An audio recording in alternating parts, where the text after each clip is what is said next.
Act 1 of Henry VI, Part 3 by William Shakespeare. Act 1, Scene 1. London, the Parliament House. Alarum. Enter York, Edward, Richard, Norfolk, Montague, Warwick, and the soldiers. I wonder how the king escaped our hands.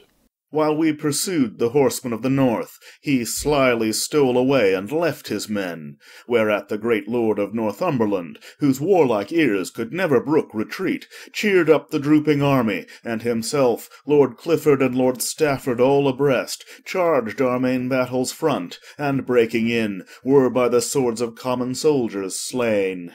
Lord Stafford's father, Duke of Buckingham, is either slain or wounded dangerously. I cleft his beaver with a downright blow. That this is true, father, behold his blood.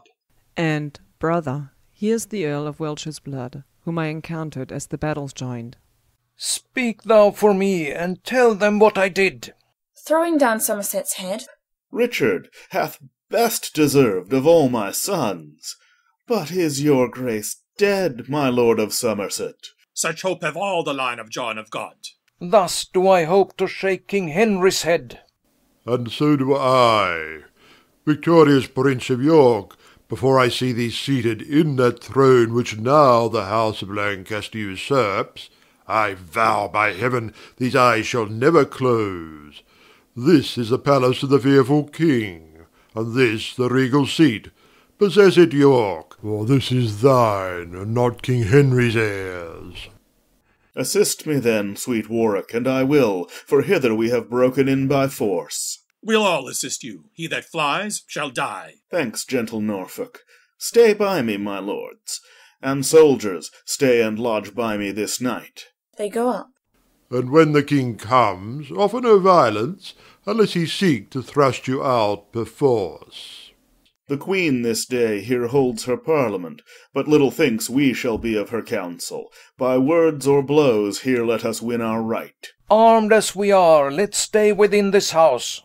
The bloody Parliament shall this be called, unless Plantagenet, Duke of York, be king, and bashful Henry deposed, whose cowardice hath made us bywords to our enemies.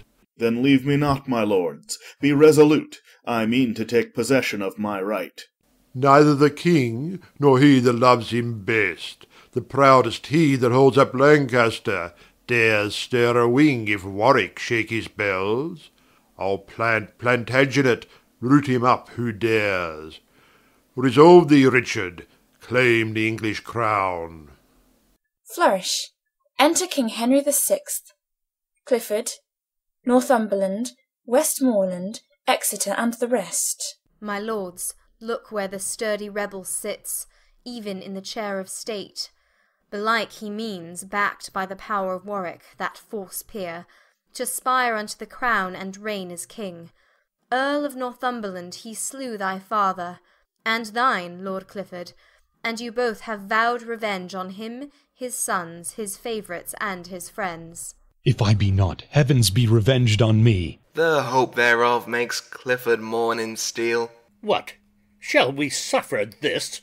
Let's pluck him down. My heart for anger burns. I cannot brook it. Be patient, gentle Earl of Westmoreland. Patience is for poltroons such as he. He durst not sit there had your father lived. My gracious lord, here in the Parliament let us assail the family of York. Well hast thou spoken, cousin. Be it so. Ah, know you not the city favours them, and they have troops of soldiers at their beck? But when the Duke is slain, they'll quickly fly. Far be the thought of this from Henry's heart, to make a shambles of the Parliament House. Cousin of Exeter, frowns, words, and threats shall be the war that Henry means to use. Thou, factious Duke of York, descend my throne, and kneel for grace and mercy at my feet. I am thy sovereign. I am thine. For shame, come down. He made thee Duke of York. 'Twas my inheritance, as the earldom was. Thy father was a traitor to the crown. Exeter, thou art a traitor to the crown in following this usurping Henry. Whom should he follow but his natural king? True, Clifford, and that's Richard, Duke of York. And shall I stand, and thou sit in my throne? It must and shall be so. Content thyself. Be Duke of Lancaster. Let him be king. He is both king and Duke of Lancaster, and that the Lord of Westmoreland shall maintain. And Warwick shall disprove it. You forget that we are those that chased you from the field, and slew your fathers, and with colours spread marched through the city to the palace gates. Yes, Warwick, I remember it to my grief, and by his soul thou and thy house shall rue it. Plantagenet, of thee and these thy sons, thy kinsmen and thy friends, I'll have more lives than drops of blood were in my father's veins. Urge it no more, lest that, instead of words, I send thee, Warwick, such a messenger as shall revenge his death before I stir. Poor Clifford, how I scorn his worthless threats. Will you we show our title to the crown?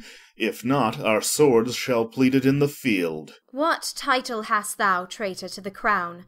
Thy father was, as thou art, Duke of York, thy grandfather Roger Mortimer, Earl of March.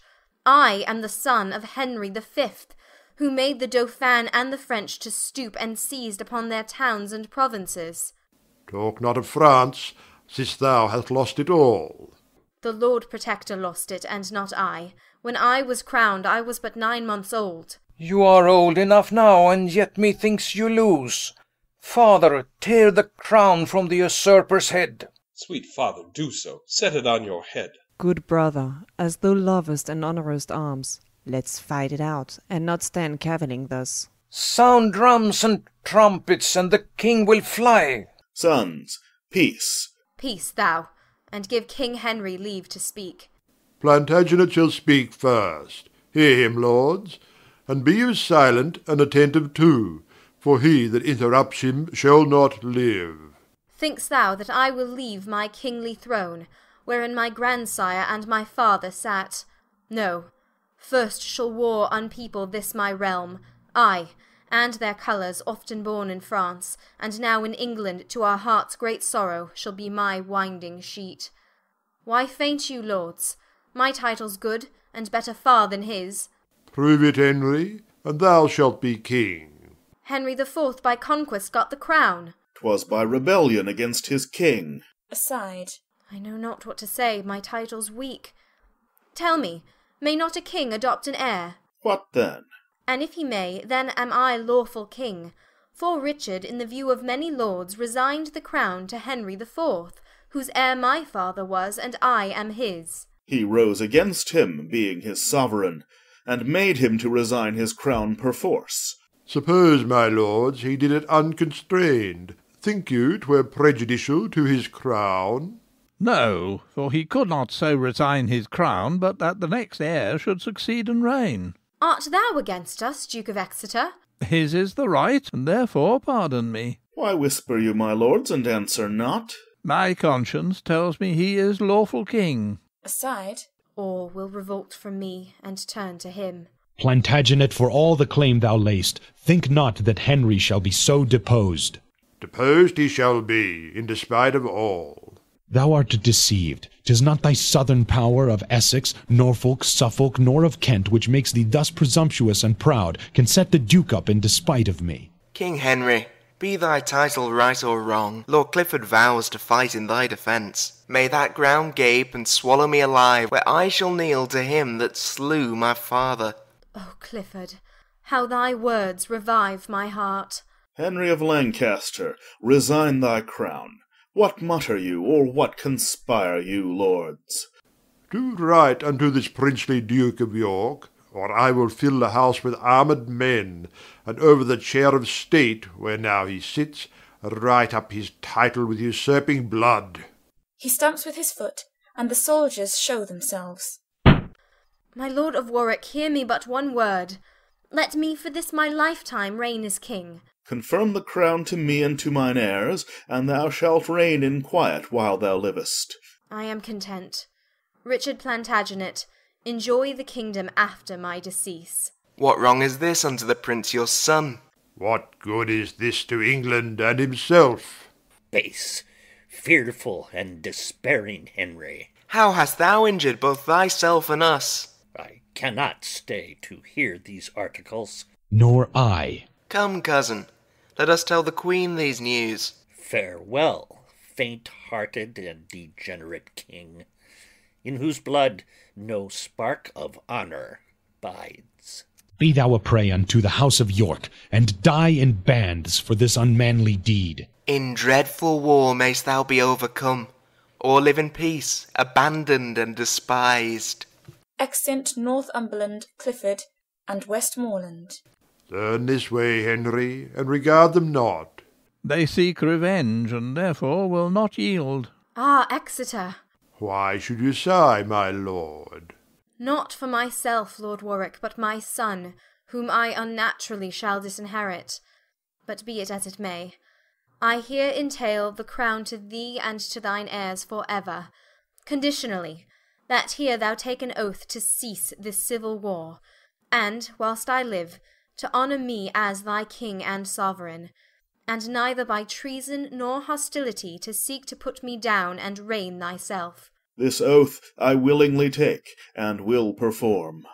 Long live King Henry! Plantagenet, embrace him. And long live thou and these thy forward sons. Now York and Lancaster are reconciled.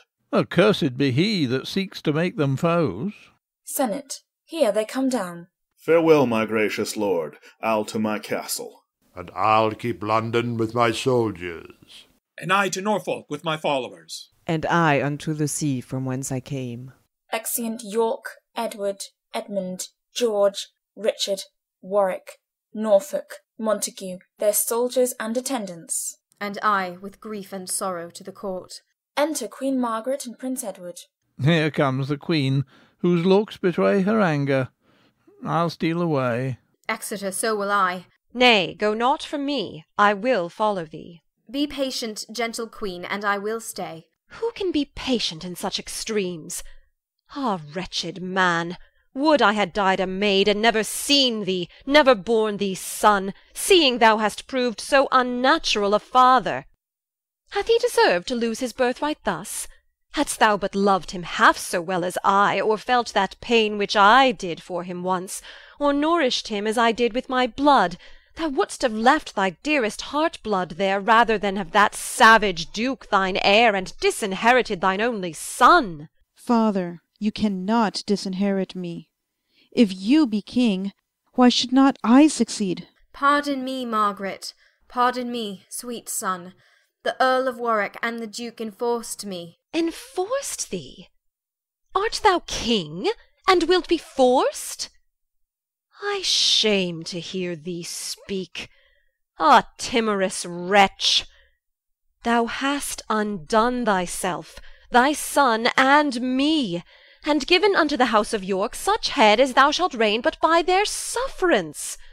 To entail him and his heirs unto the crown, what is it but to make thy sepulchre, and creep into it far before thy time? Warwick is chancellor, and the Lord of Calais. Stern Falconbridge commands the narrow seas. The Duke is made protector of the realm. And yet shalt thou be safe? Such safety finds the trembling lamb environed with wolves. Had I been there, which am a silly woman, the soldiers should have tossed me on their pikes before I would have granted to that act. But thou prefer'st thy life before thine honour.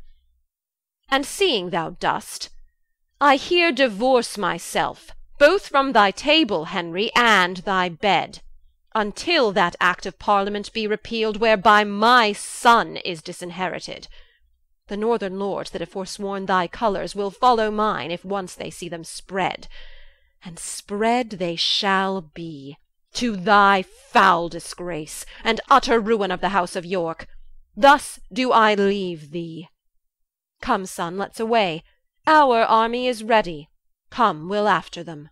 Stay, gentle Margaret, and hear me speak. Thou hast spoke too much already. Get thee gone. Gentle son Edward, thou wilt stay with me. I, to be murdered by his enemies? When I return with victory from the field, I'll see your grace. Till then, I'll follow her.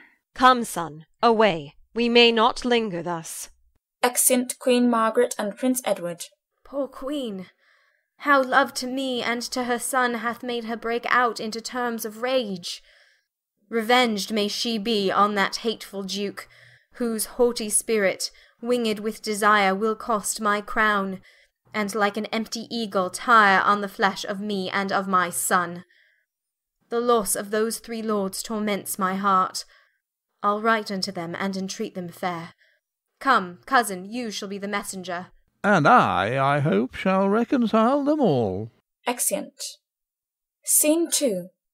Sandal Castle.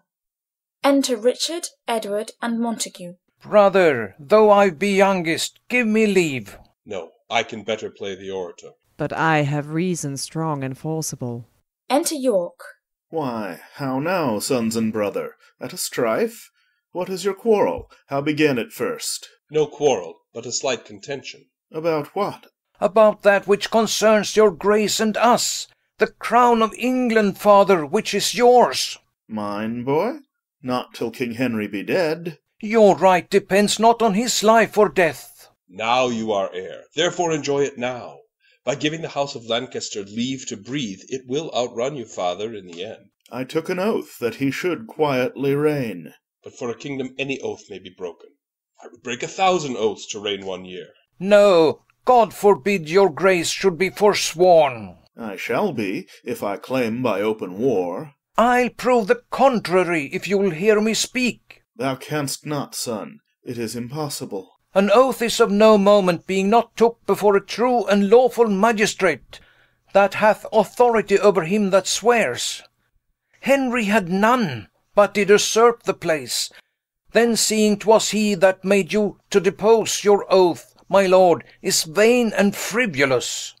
Therefore to arms, and father, do but think how sweet a thing it is to wear a crown, within whose circuit is Elysium, and all that poets feign of bliss and joy.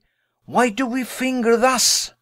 I cannot rest until the white rose that I wear be dyed, even in the lukewarm blood of Henry's heart. Richard, enough. I will be king or die. Brother, thou shalt to London presently, and whet on Warwick to this enterprise. Thou, Richard, shalt to the Duke of Norfolk, and tell him privily of our intent. You, Edward, shall unto my Lord Cobham, with whom the Kentishmen will willingly rise. In them I trust, for they are soldiers, witty, courteous, liberal, full of spirit.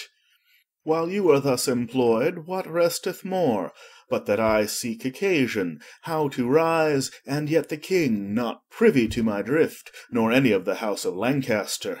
Enter a messenger. But stay, what news? Why comest thou in such post? The Queen, with all the northern earls and lords, intend here to besiege you in your castle. She is hard by with 20,000 men, and therefore fortify your hold, my lord. Ay, with my sword. What? Think'st thou that we fear them?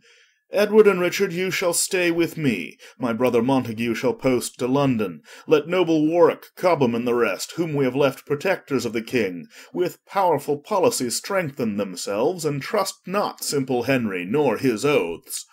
Brother, I go. I'll win them, fear it not. And thus, most humbly, I do take my leave. Exit. Enter John Mortimer and Hugh Mortimer. Sir John and Sir Hugh Mortimer, mine uncles, you are come to Sandal in a happy hour. The army of the Queen mean to besiege us. She shall not need. We'll meet her in the field. What, with 5,000 men? Ay, with 500, father, for a need. A woman's general, what should we fear? A march afar off. I hear their drums. Let's set our men in order, and issue forth and bid them battle straight. 5 men to 20. Though the odds be great, I doubt not, uncle, of our victory. Many a battle have I won in France, whenas the enemy hath been 10 to 1. Why should I not now have the like success? Alarum. Exeunt. Scene 3. Field of battle betwixt Sandal Castle and Wakefield. Alorums. Enter Rutland and his tutor. Oh, whither shall I fly to escape their hands? Oh, tutor, Look where bloody Clifford comes. Enter Clifford and soldiers. Chaplain, away! Thy priesthood saves thy life. As for the brat of this accursed duke, whose father slew my father, he shall die. And I, my lord, will bear him company. Soldiers, away with him. Ah, Clifford, murder not this innocent child, lest thou be hated both of God and man. Exit, dragged off by soldiers. How now? Is he dead already? Or is it fear that makes him close his eyes? I'll open them. So looks the bent-up lion over the wretch that trembles under his devouring paws. And so he walks, insulting o'er his prey, and so he comes to rend his limbs asunder. Ah, gentle Clifford, kill me with thy sword, and not with such a cruel threatening look. Sweet Clifford, hear me speak before I die. I am too mean a subject for thy wrath. Be thou revenged on men, and let me live. In vain thou speak'st, poor boy. My father's blood hath stopped the passage where thy words should enter. Then let my father's blood open it again. He is a man, and, Clifford, cope with him. Had thy brethren here, their lives and thine were not revenge sufficient for me. No, if I digged up thy forefathers' graves, and hung their rotten coffins up in chains, it could not slake mine ire, nor ease my heart. The sight of any of the house of York is as a fury to torment my soul. Until I root out their accursed line, and leave not one alive, I live in hell. Therefore, lifting his hand, oh, let me pray before I take my death. To thee I pray, sweet Clifford, pity me. Such pity as my rapier's point affords. I never did thee harm. Why wilt thou slay me? Thy father hath. But was he I was born.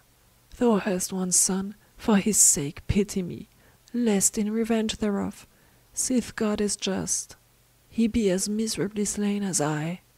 Oh, let me live in prison all my days, and when I give occasion of offence, then let me die, for now thou hast no cause. No cause? Thy father slew my father. Therefore, die. Stabs him. Die faciens laudis summa sit istatue. Dies. Plantagenet, I come Plantagenet, and this thy son's blood cleaving to my blade shall rust upon my weapon, till thy blood congealed with this do make me wipe off both. Exit. Scene 4. Another part of the field. Alarum. Enter York. The army of the Queen hath got the field. My uncles both are slain in rescuing me, and all my followers to the eager foe turn back and fly, like ships before the wind, or lambs pursued by hunger-starved wolves. My sons, God knows what hath bechanced them, but this I know, they have demeaned themselves like men born to renown by life or death. 3 times did Richard make a lane to me, and thrice cried, "Courage, father, fight it out!" And full as oft came Edward to my side, with purple falchion painted to the hilt in blood of those that had encountered him. And when the hardiest warriors did retire, Richard cried, "Charge, and give no foot of ground!" and cried, "A crown, or else a glorious tomb, a sceptre, or an earthly sepulchre!" With this we charged again, but out, alas! We budged again, as I have seen a swan with bootless labour swim against the tide and spend her strength with overmatching waves. A short alarum within. Ah, hark! The fatal followers do pursue, and I am faint and cannot fly their fury, and were I strong I would not shun their fury. The sands are numbered that make up my life. Here must I stay, and here my life must end. Enter Queen Margaret, Clifford, Northumberland, Prince Edward, and soldiers. Come, bloody Clifford, rough Northumberland, I dare your quenchless fury to more rage. I am your butt, and I abide your shot. Yield to our mercy, proud Plantagenet. Aye, to such mercy as his ruthless arm with downright payment showed unto my father. Now Phaethon hath tumbled from his car, and made an evening of the noontide prick. My ashes, as the phoenix, may bring forth a bird that will revenge upon you all, and in that hope I throw mine eyes to heaven, scorning whate'er you can afflict me with. Why come you not? What? Multitudes and fear? So cowards fight when they can fly no further. So doves do peck the falcon's piercing talons. So desperate thieves, all hopeless of their lives, breathe out invectives against the officers. O Clifford, but bethink thee once again, and in thy thought o'errun my former time. And, if thou canst, for blushing, view this face, and bite thy tongue, that slanders him with cowardice, whose frown hath made thee faint and fly ere this. I will not bandy with thee word for word, but buckle with thee blows, twice, 2 for 1. Hold, valiant Clifford. For 1,000 causes I would prolong a while the traitor's life. Wrath makes him deaf. Speak thou, Northumberland. Hold, Clifford! Do not honour him so much to prick thy finger, though to wound his heart.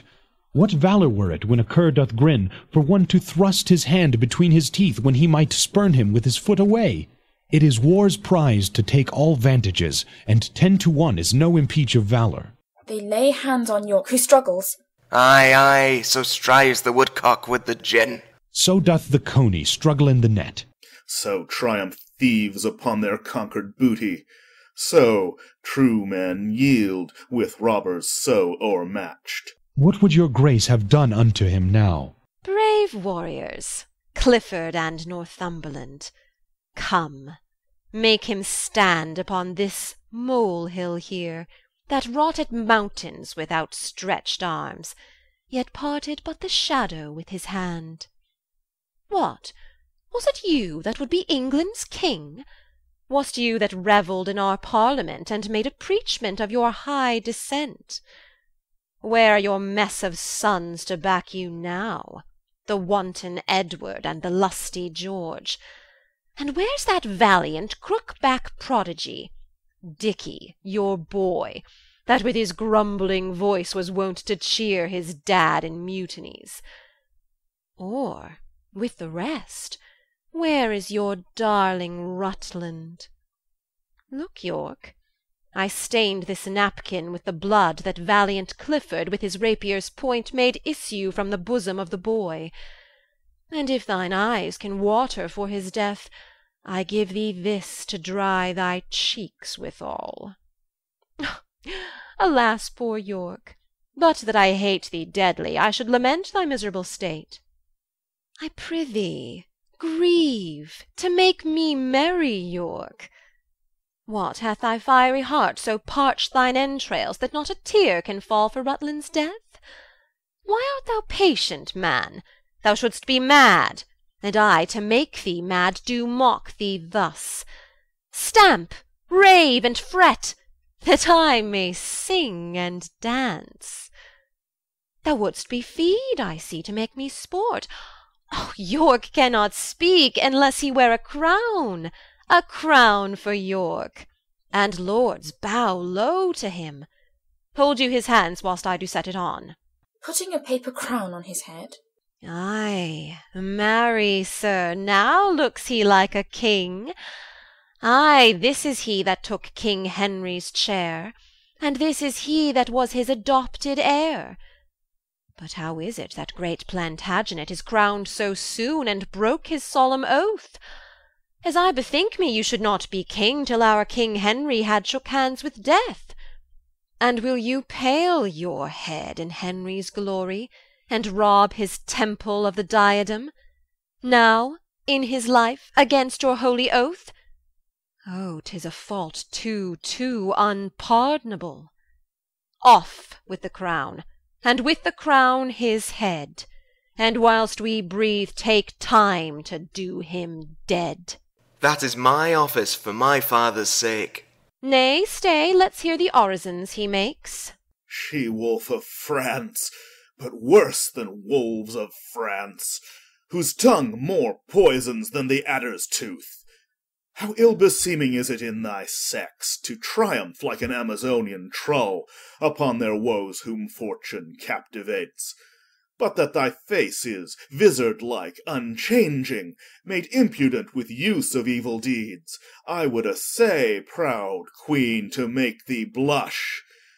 To tell thee whence thou camest, of whom derived, were shame enough to shame thee, wert thou not shameless.